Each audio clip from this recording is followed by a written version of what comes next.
इस वक्त की बड़ी खबर आपको बता दें, बिहार चुनाव को लेकर एनडीए खेमे से बड़ी खबर मिल रही है। 30 से 40 सीट की चिराग पासवान ने मांग की है, ये सूत्र बता रहे हैं। बिहार में 30 से 40 सीट पर चुनाव लड़ना चाहते हैं चिराग पासवान। अपने नेताओं को तैयारी के लिए भी निर्देश चिराग पासवान ने दे दिए हैं। करीब 10 सीट ऐसी रहेंगी जिनमें चिराग पासवान युवा चेहरों को मौका दे सकते हैं। ये तमाम जानकारियां सूत्रों के हवाले से मिल रही हैं। और हमारे साथ हमारी सहयोगी चित्रा त्रिपाठी फोन लाइन पर जुड़ रही हैं। चित्रा, चिराग पासवान की पार्टी को लेकर ये बड़ी खबर सूत्रों के हवाले से। बिल्कुल अपर्णा, देखिए सूत्रों ने हमें जानकारी दी है कि तकरीबन 35 से 40 सीटों पर चिराग पासवान चुनाव लड़ना चाहते हैं और उनका ये कहना है कि 2024 में उनकी पार्टी का जिस तरह का परफॉर्मेंस रहा है उसके मद्देनजर ये सीटें उनको मिलनी चाहिए। और हाल ही में आपने देखा होगा अलग अलग जगहों पर लगातार बड़े बड़े कार्यक्रम करके चिराग पासवान अपनी पूरी ताकत भी दिखा रहे हैं। अभी वो केंद्र में मंत्री हैं, लेकिन उनकी ओर से ये भी कहा जा चुका है, उनकी पार्टी की ओर से जो जानकारी सामने आई थी कि किसी सामान्य सीट से विधानसभा का चुनाव चिराग पासवान लड़ेंगे। हालांकि वो सीट तय की जा चुकी है, अभी उसका नाम सामने नहीं रखा गया है, लेकिन कुल मिलाकर चिराग पासवान 2020 के मुकाबले इस बार और ज्यादा आक्रामक तरीके से चुनाव लड़ना चाहते हैं। 2020 में तो वो एनडीए से अपने आप को अलग कर चुके थे, अकेले चुनावी मैदान में गए थे, बुरी तरह पराजय भी हुई थी, लेकिन इस बार उनका जोश पूरी तरह से हाई है और लगातार बिहार के अलग अलग हिस्सों में जाकर वो कैंपेन कर रहे हैं। हालांकि उनकी ओर से कहा जाता है प्रचार के दौरान कि मैं सभी सीटों पर चुनाव लड़ रहा हूं, हमारे एलजेपीआर के कार्यकर्ता सभी सीटों पर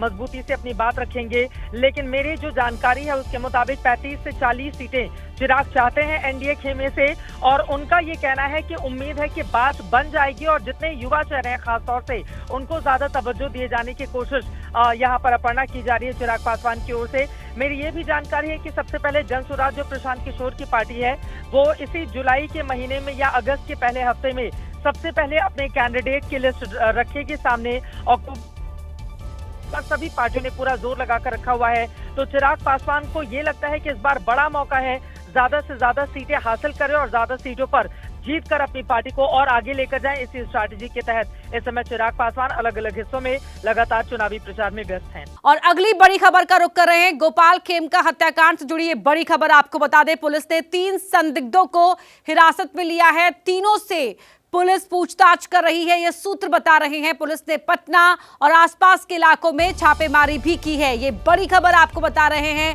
गोपाल खेमका हत्याकांड से जुड़ी हुई पुलिस ने 3 संदिग्ध को हिरासत में ले लिया है।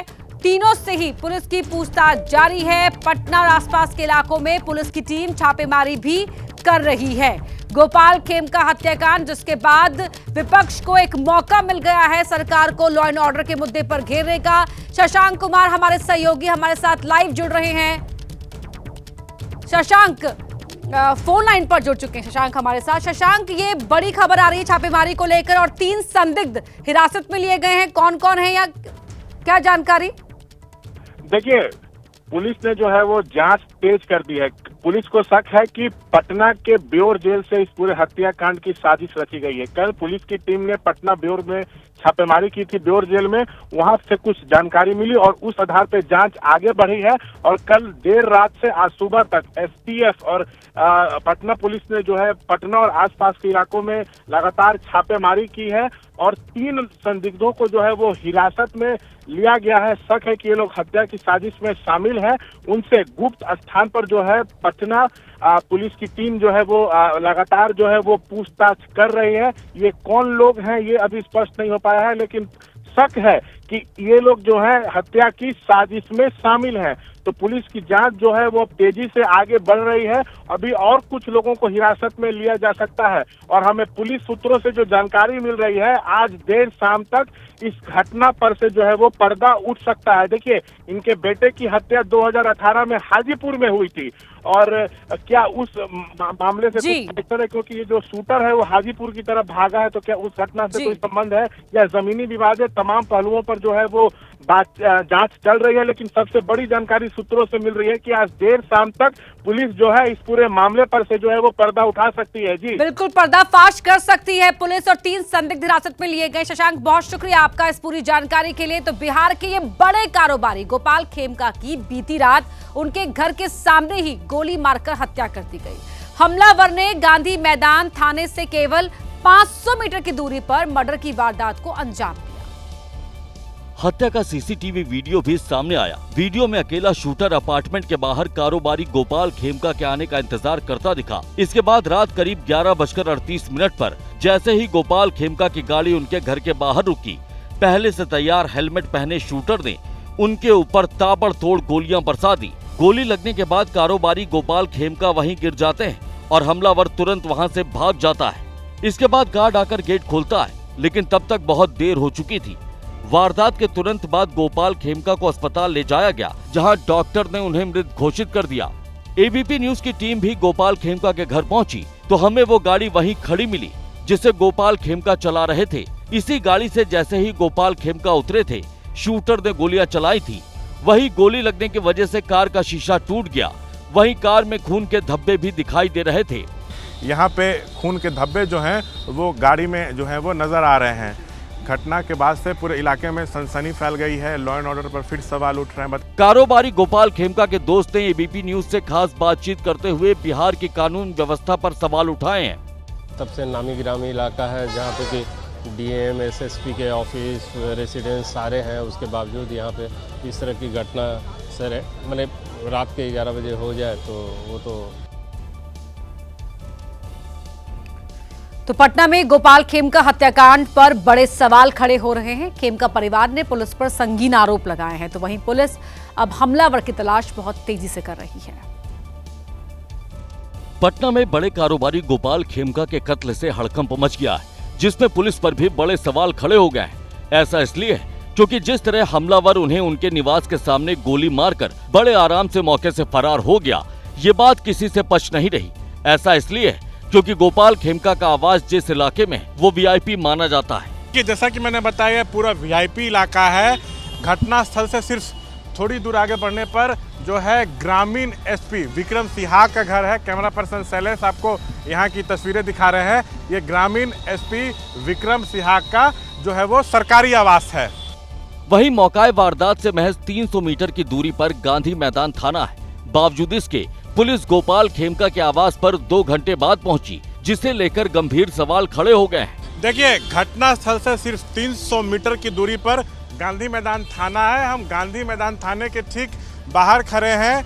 गोपाल खेमका के परिजन बेहद गंभीर आरोप लगा रहे हैं। पुलिस की कार्यशैली पर जो है सवाल खड़े किए हैं। उन लोगों का कहना है कि घटना के 2 घंटे के बाद जो है पुलिस की टीम जो है उनके अपार्टमेंट के गेट पर आई है। खेमका के मर्डर केस से बिहार का सियासी पारा भी चढ़ता हुआ नजर आ रहा है। तेजस्वी यादव और बिहार के राज्यपाल आरिफ मोहम्मद खान ने खेमका के घर पहुंचकर उनके परिवारजनों से मुलाकात की। बिहार के नेता प्रतिपक्ष तेजस्वी यादव गोपाल खेमका के घर पहुंचे, परिजनों से मुलाकात की और बिहार की कानून व्यवस्था पर सवाल खड़े कर नीतीश सरकार पर हमला बोला। कौन आना चाहेगा बिहार? इनका नाम इतना पुराना, इनका संबंध हर किसी के साथ था।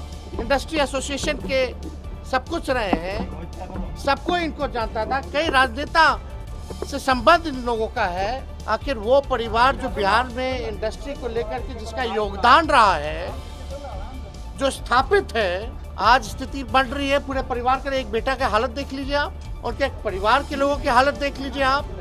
सब लोग डरे हुए हैं, सहमे हुए हैं। Who will give the security? Bihar के राज्यपाल आरिफ मोहम्मद खान ने भी गोपाल खेमका के परिजनों से मुलाकात की और कठोर कार्रवाई का भरोसा दिया, तो डिप्टी सीएम विजय सिन्हा ने भी जल्द मामले के खुलासे का दावा किया। मालूम है पहले से ही कि माननीय मुख्यमंत्री जी ने कई मीटिंगें पहले ही कर ली हैं और मुझे पूरा विश्वास है कि ऐसी कार्रवाई होगी कि बड़ी कठोर कार्रवाई होगी। जिसकी लापरवाही उदासीनता से इस तरह की घटना घटित हो रहा है, उसको चिन्हित करके कार्रवाई करने की जरूरत है। भ्रष्ट पदाधिकारी भी कुछ ऐसे मानसिकता के गैर जिम्मेदार लापरवाह लोग जो घटना के बाद त्वरित कार्रवाई नहीं किए हैं, उन लोगों पर सरकार संज्ञान लेगी। इस हत्याकांड पर राहुल गांधी ने भी बिहार में लॉ एंड ऑर्डर को लेकर सवाल उठाते हुए सोशल मीडिया पर एक पोस्ट लिखा कि पटना में व्यवसायी गोपाल खेमका की सरेआम गोली मारकर हत्या ने एक बार फिर साबित कर दिया कि बीजेपी और नीतीश कुमार ने मिलकर बिहार को भारत की क्राइम कैपिटल बना दिया है। ये पोस्ट आप अपने टीवी स्क्रीन पर देख रहे हैं। आज बिहार लूट, गोली और हत्या के साए में जी रहा है। अपराध यहां नया नॉर्मल बन चुका है और सरकार पूरी तरह नाकाम। बिहार के भाइयों बहनों, ये अन्याय अब और सहा नहीं जा सकता। जो सरकार आपके बच्चों की सुरक्षा नहीं कर सकती, वो आपके भविष्य की जिम्मेदारी भी नहीं ले सकती। और इन शब्दों से यहां बिहार सरकार पर हमला बोला है राहुल गांधी ने। हर हत्या, हर लूट, हर गोली एक चीख है बदलाव की। अब वक्त है एक नए बिहार का।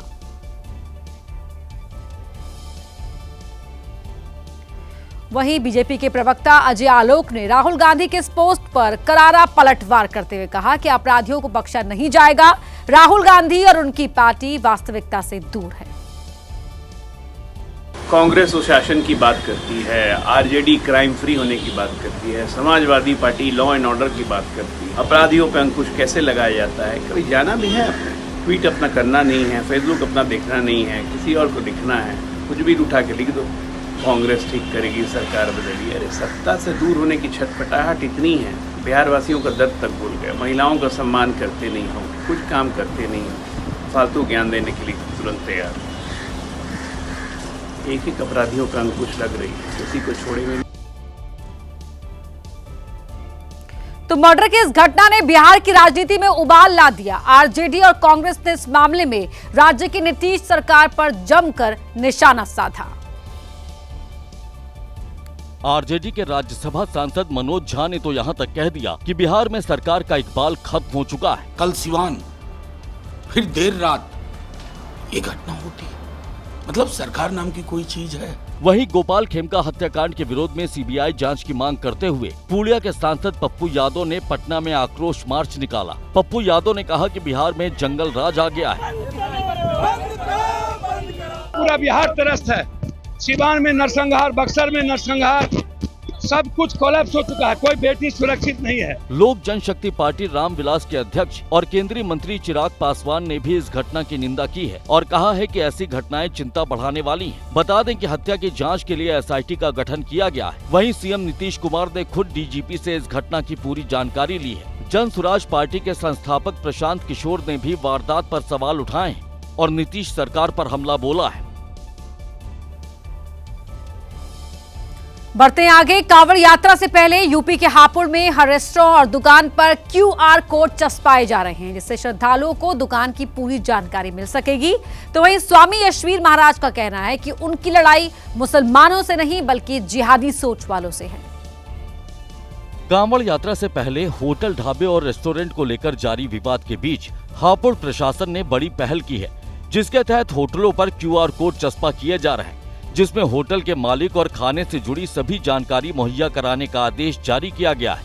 वहीं इसके जरिए कोई भी श्रद्धालु अपनी शिकायत भी दर्ज करा सकता है, जिस पर प्रशासन की ओर से फौरन एक्शन लिया जाएगा। कोई भी कांवड़िया हो या फिर श्रद्धालु हो या फिर कोई भी आम आदमी हो, उस पर उसके एक QR कोड दिया गया है, उस पर अपनी शिकायत दर्ज करेगा, जिसमें तत्काल कार्रवाई की जाएगी। वहीं ढाबे और होटल में पहचान का अभियान चलाने वाले यशवीर महाराज ने कहा है कि वो मुसलमानों का विरोध नहीं कर रहे, बल्कि जिहादी मानसिकता का विरोध कर रहे हैं।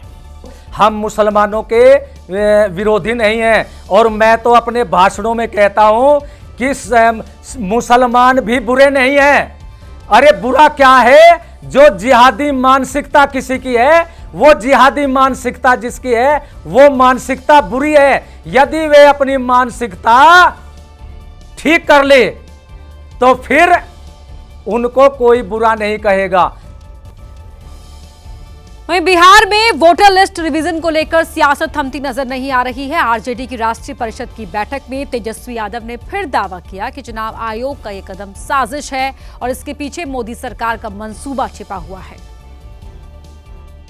आरजेडी की राष्ट्रीय परिषद की बैठक को संबोधित करते हुए तेजस्वी यादव ने फिर आरोप लगाया कि बिहार में हो रहा वोटर लिस्ट रिवीजन एक बड़ी साजिश है और इसे चुनाव आयोग मोदी सरकार के इशारे पर अंजाम दे रहा है। तो लालू जी कहते हैं वोट का राज मतलब छोट का राज, लोकतंत्र और संविधान ने हमको जो ताकत दी है उसको ये लोग छीनना चाहते हैं, वोट का अधिकार छीनना चाहते हैं।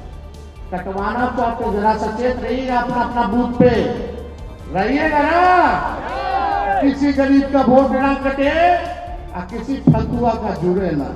लालू प्रसाद यादव की पत्नी और पूर्व सीएम राबड़ी देवी ने तो इस दौरान कार्यकर्ताओं से अपील तक कर डाली कि वो चुनाव आयोग के अधिकारियों को दस्तावेज न दिखाएं। कोई भी है जिसका पास माता पिता नहीं है, स्वर्गीय हो गए, जिसका भाव बहन नहीं है, कोई नहीं है और उसका भी प्रमाण पत्र मांग रहा है तो कहाँ से देगा कोई?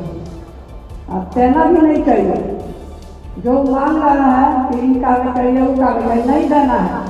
टीएमसी नेता कुणाल घोष ने भी बिहार में वोटर लिस्ट में हो रहे रिवीजन पर सवाल उठाए। चुनाव आयोग पर बीजेपी के इशारे पर काम करने का आरोप लगाया है और मामले में सुप्रीम कोर्ट से दखल देने की अपील की है।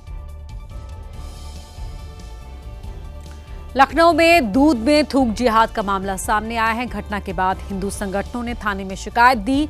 इस मामले में ये भी जानकारी सामने आई है कि दूध देने वाला शख्स पहले भी ऐसा कर चुका है।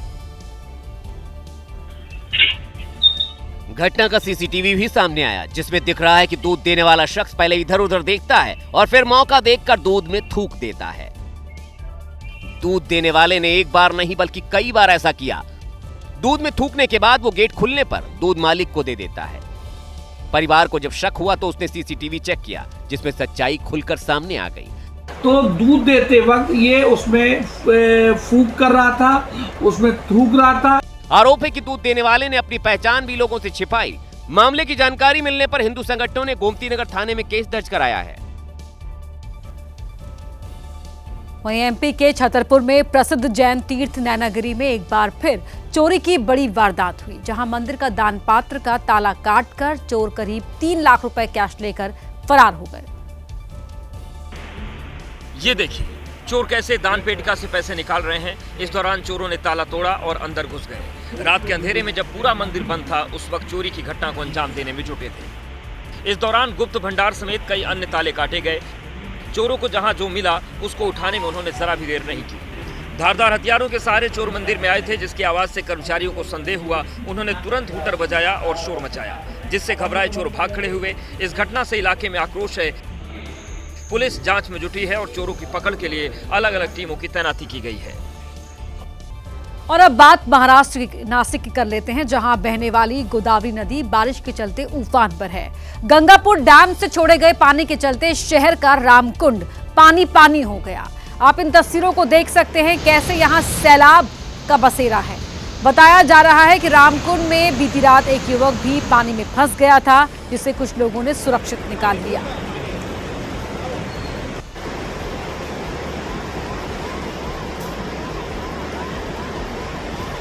वो तस्वीरें आपके टीवी स्क्रीन पर आप देख सकते हैं। नासिक, जहां पर सिर्फ सड़कों पर आपको सैलाब ही सैलाब पानी का नजर आ रहा है। सड़क यहां पर दिखाई नहीं दे रही, मानो समंदर यहां पर बह रहा हो। गंगापुर डैम से पानी छोड़े जाने के बाद की तस्वीरें आपके टीवी स्क्रीन पर है।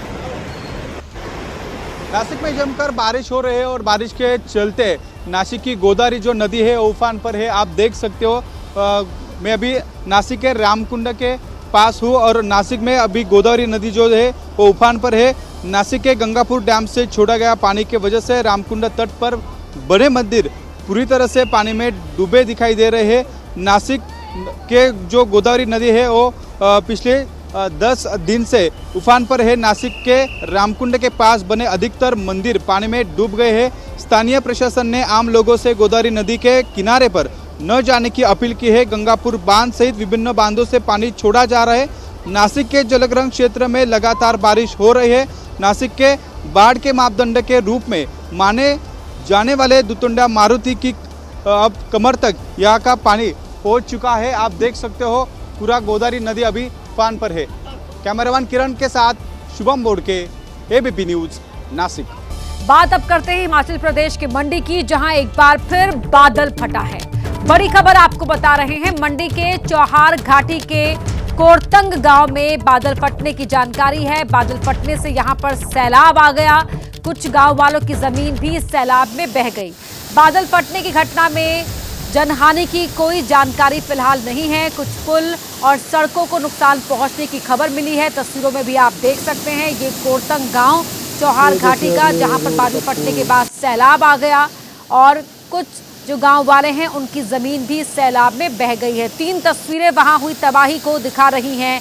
चौहार घाटी का कोरतंग गांव जहां बादल फटा, बादल फटने के बाद यहां पर सैलाब, भारी बरसात से जो मंडी जिला है सबसे ज्यादा प्रभावित हुआ है और कुदरत के इस कहर की वजह से फसलों को भी काफी नुकसान हुआ है, साथ ही घरों को भी नुकसान पहुंचा है। तो अगली बड़ी खबर भी हिमाचल प्रदेश से ही है। यहाँ चंबा में बादल फटने की जानकारी है। चुराह के बघईगढ़ में बादल फटा है। 2.5 करोड़ की लागत से बना ये पुल सैलाब में बह गया। बता दें कि बादल फटने की घटना में जनहानि की कोई खबर नहीं है, लेकिन यहाँ करोड़ों की लागत से ये जो पुल तैयार किया गया था वो पुल इस बादल फटने की वजह से क्षतिग्रस्त हो गया, उससे नुकसान पहुंचा है। 2.5 करोड़ की लागत इस पुल के निर्माण में आई थी, लेकिन यहाँ कुदरत के कहर में ये पुल बह गया। तो चंबा की तस्वीरें आपके टीवी स्क्रीन की। मंडी हो, चंबा हो, हिमाचल प्रदेश का अलग अलग हिस्सा इस समय उसका हाल बेहाल है। लगातार हो रही बारिश के बाद बाढ़ के हालात, बाढ़ के बाद सैलाब, कहीं पर कहीं जगहों पर बादल फटा है। ऐसे में हर ओर जो जनमानस है वो बेहद परेशान।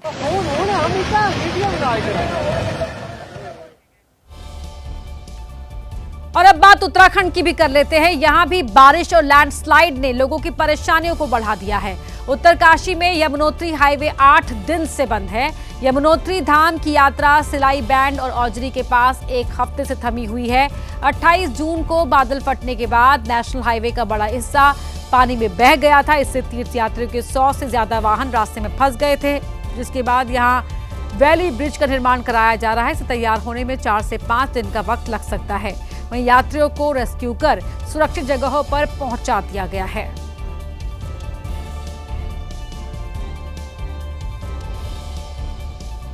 तो उत्तराखंड में लगातार हो रही बरसात से नदियां उफान पर हैं। अब आपको रुद्रप्रयाग की तस्वीरें दिखाते हैं, जहां लगातार हो रही बारिश से अलकनंदा नदी का जलस्तर बढ़ता जा रहा है। अलकनंदा नदी रौद्र रूप में बह रही है। यहां नदी के किनारे भगवान शिव की 15 फीट ऊंची प्रतिमा लगभग पूरी तरह डूब चुकी है। भगवान शिव की ये प्रतिमा नदी से करीब 20 मीटर दूर थी, लेकिन अलकनंदा नदी के जलस्तर ने इसे अपने आगोश में ले लिया। हालांकि अब से कुछ दिन पहले ये पूरी प्रतिमा पानी में डूब चुकी थी। आज मूर्ति का कुछ हिस्सा बाहर नजर आ रहा है। बता दें कि अलकनंदा नदी खतरे के निशान के करीब बह रही है।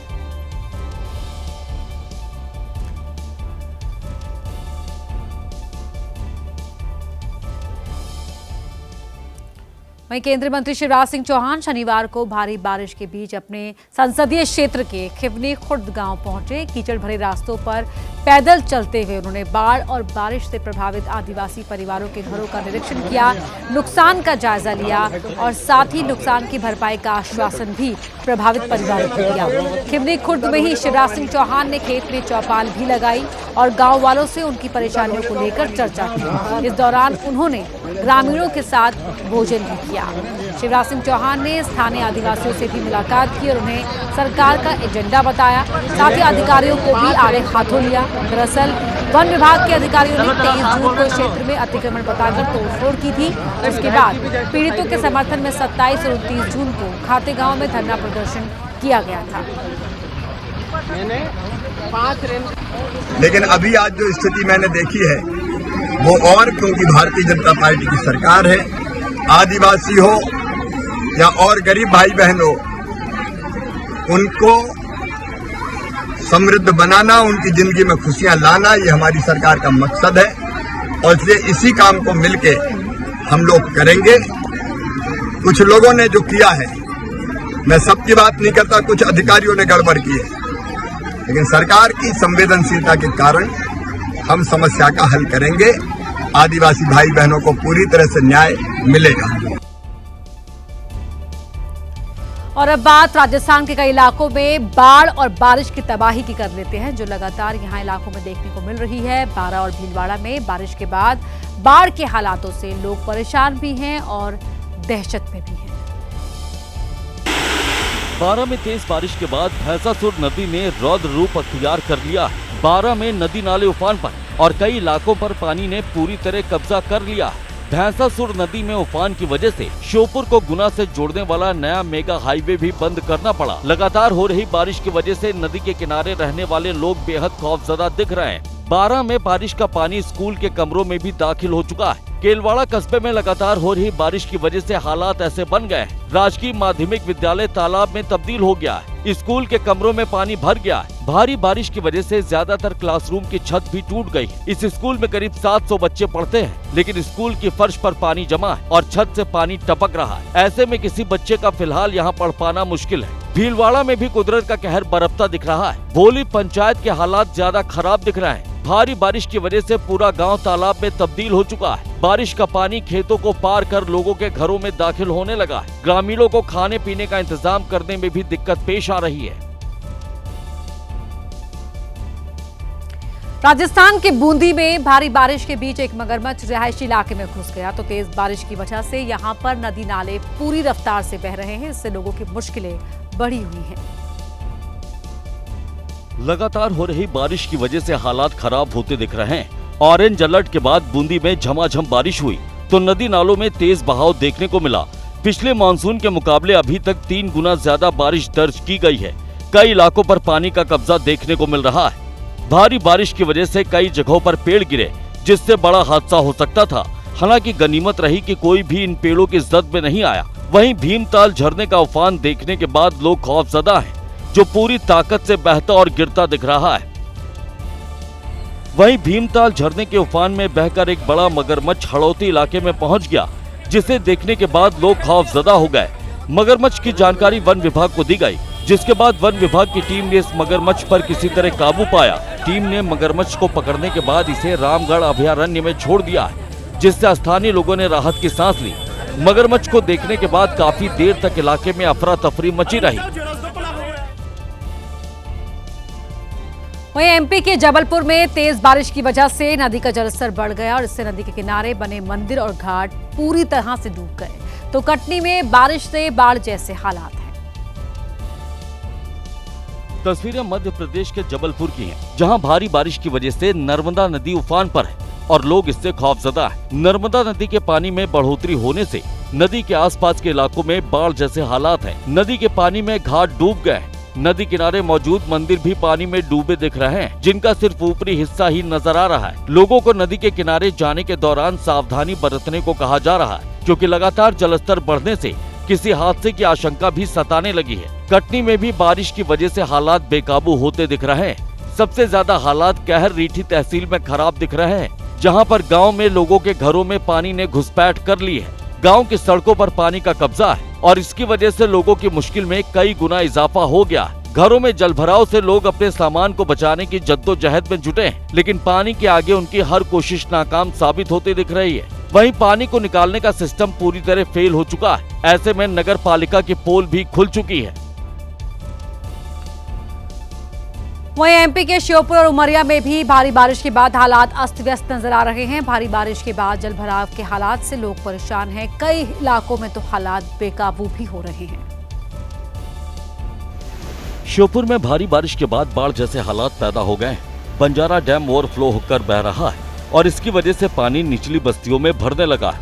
सीप नदी के उफान से हालात और बिगड़ते दिख रहे हैं। लोगों के घरों में पानी घुसने लगा है। गांव के सड़कों पर पानी ने कब्जा कर लिया है। श्योपुर के कई इलाकों में जलभराव ने लोगों की मुसीबत बढ़ा दी है और लोग बाढ़ से बचने के इंतजाम में जुट गए हैं। बांध से छोड़ा गया पानी रिहायशी इलाकों में दाखिल हो गया है और ऐसे में लोग सुरक्षित जगहों की ओर जाने लगे हैं।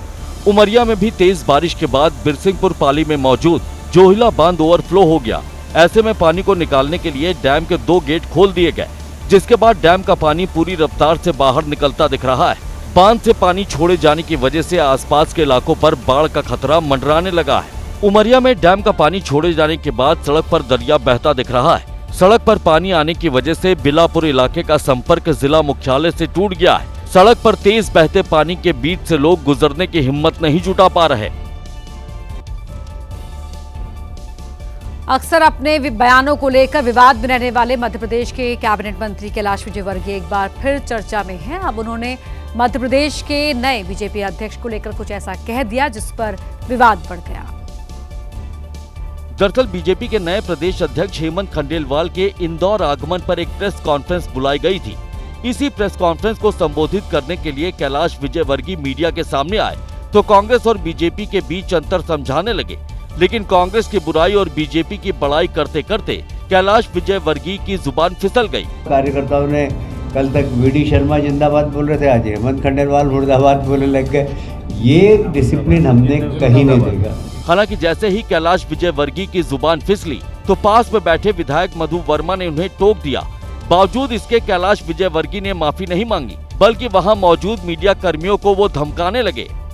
हाँ यार, उसको जरा डिलीट कर देना रे, इसमें कुछ बदमाशी मत करना, नहीं तो मैं ठीक कर दूंगा। ये पहली बार नहीं है जब कैलाश विजयवर्गीय विवादों में फंसे हैं। कुछ दिन पहले ही कैलाश विजयवर्गीय ने महिलाओं के कपड़ों पर विवादित बयान दिया था, जिसकी वजह से उन पर सवाल खड़े हुए थे, और एक बार फिर से उनकी जुबान फिसली है, जिस पर सवाल खड़े हो रहे हैं।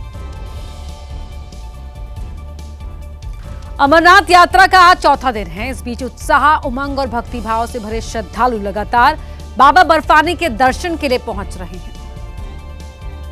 न कोई खौफ, न कोई चिंता, चाक चौबंद सुरक्षा व्यवस्था के बीच श्रद्धालुओं के जत्थे बाबा बर्फानी के जयकारे लगाते हुए पवित्र अमरनाथ गुफा के रास्ते पर बढ़ रहे हैं। अमरनाथ यात्रा को लेकर श्रद्धालुओं में खासा उत्साह नजर आ रहा है। आधिकारिक आंकड़ों के मुताबिक बीते 2 दिन में 26,863 श्रद्धालुओं ने बाबा बर्फानी के दर्शन किए। अकेले शुक्रवार को 14,515 श्रद्धालु पवित्र अमरनाथ गुफा पहुंचे। वहीं शुक्रवार को 6,411 तीर्थ यात्रियों का तीसरा जत्था गांधेरबल के बालटाल और पहलगाम के नुनवान बेस कैंप पहुंच गया। देश के कोने कोने से बाबा के भक्त आ रहे हैं।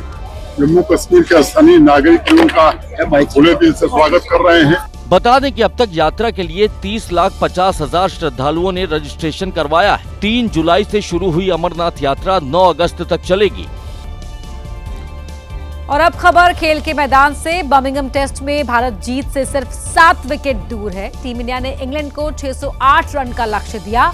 कैप्टन शुभमन गिल ने दूसरी पारी में भी शतक लगाया। केएल राहुल, ऋषभ पंत और जडेजा ने लगाई अर्धशतक। मैच का 5वां और आखिरी दिन है। इंग्लैंड अब भी लक्ष्य से 536 रन दूर है। एजबेस्टन में टूटेगा इंग्लैंड का घमंड, टीम इंडिया को जीत मिलेगी प्रचंड। एजबेस्टन में जो अब तक नहीं हुआ वो अब होगा। एजबेस्टन में भारत का कोई भी कप्तान कभी टेस्ट मैच नहीं जीता, पर टीम इंडिया के नए नवेले कप्तान शुभमन गिल हिस्ट्री क्रिएट करने जा रहे हैं। भारत ने इंग्लैंड को एजबेस्टन में 608 रन का बड़ा टारगेट दिया है। जवाब में टेस्ट के चौथे दिन इंग्लैंड के 72 रन पर 3 विकेट गिर गए। भारत को आखिरी दिन जीत के लिए 7 विकेट चाहिए और इंग्लैंड अभी भी लक्ष्य से 536 रन दूर है। मतलब भारत की जीत लगभग पक्की है और इसे पक्का किया है कप्तान शुभमन गिल के तूफान ने। गिल ने टेस्ट मैच में वनडे के स्टाइल में बैटिंग की और बड़ा शतक लगाया। गिल ने पहली पारी में 269 रन और दूसरी पारी में 162 गेंद पर 161 रन बनाए। अपनी पारी में गिल ने 13 चौके और 8 छक्के लगाए। गिल ने पहली पारी में दोहरा शतक और दूसरी पारी में शतक लगाने का नया रिकॉर्ड भी बनाया। गिल के धमाके की बदौलत भारत ने इंग्लैंड को 600 प्लस रन का लक्ष्य दिया है। जवाब में भारतीय गेंदबाजों ने चौथे दिन 16 ओवर की गेंदबाजी में इंग्लैंड के 3 विकेट गिरा दिए। आकाशदीप ने नई बॉल से धमाल मचाते हुए 2 विकेट लिए तो मियां मैजिक ने 1 विकेट उखाड़ा। टेस्ट के आखिरी दिन संडे को भारत को 90 ओवर में इंग्लैंड के 7 विकेट गिराने हैं। इसीलिए तो हम कह रहे हैं कि एजबेस्टन में जीत मिलेगी प्रचंड और लीड्स में जो घमंड इंग्लैंड के सिर पर चढ़ा था वो टूट जाएगा।